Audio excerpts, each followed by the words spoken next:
Well, when you're doing interviews and they say, we'll have to hold off here, man, Hag is calling for you, you shut down right there. He is the first thing that I could listen to. My dad loved Bob Wills and Texas Swing, so we had, 1,000 albums around the house of that kind of music.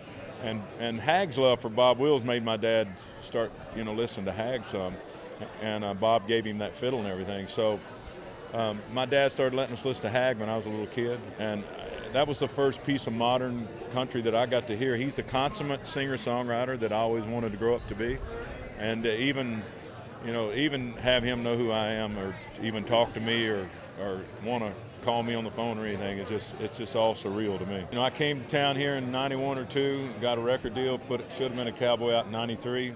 Here we are, late 2006, headed into '7, and to still have that. Drive and that desire that I had when I came to town is just as important to me today as ever. Longevity is the only goal I got left. I've about accomplished if I had any goals, I've about accomplished anything that anybody could ever want to do. But I want to write songs till the day I die. You and Scotty Emery gave us kind of an anthem for all us guys, As Good As I Was. Yeah, my dad used to say that some. He'd say, he'd tell my mom, he'd say, I ain't as good as I once was, baby, but I'm as good once as I ever was. And I just never thought I could turn that into a song. And me and Scotty was sitting on the bus, and we talked about it 2 or 3 times, and finally we just happened to be on the right frame of mind, and we wrote the thing, and it got a lot of airplay. Honky Tonk used as well.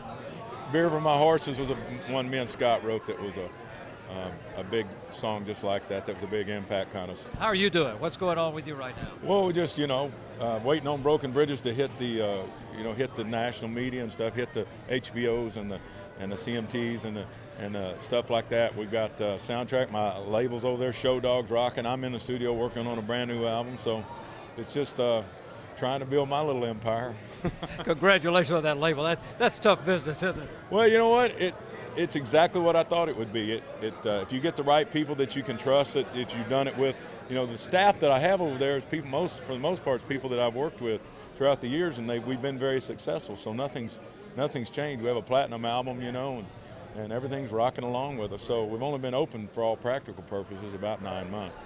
We put our first single out on this label in January, and we got a platinum album, and at one point there, when we put the Broken Bridges album out, we had 2 top 10 albums the same week. So it's fun watching it. I'm having a blast working with the other artists that I've got signed, and so it's a great time.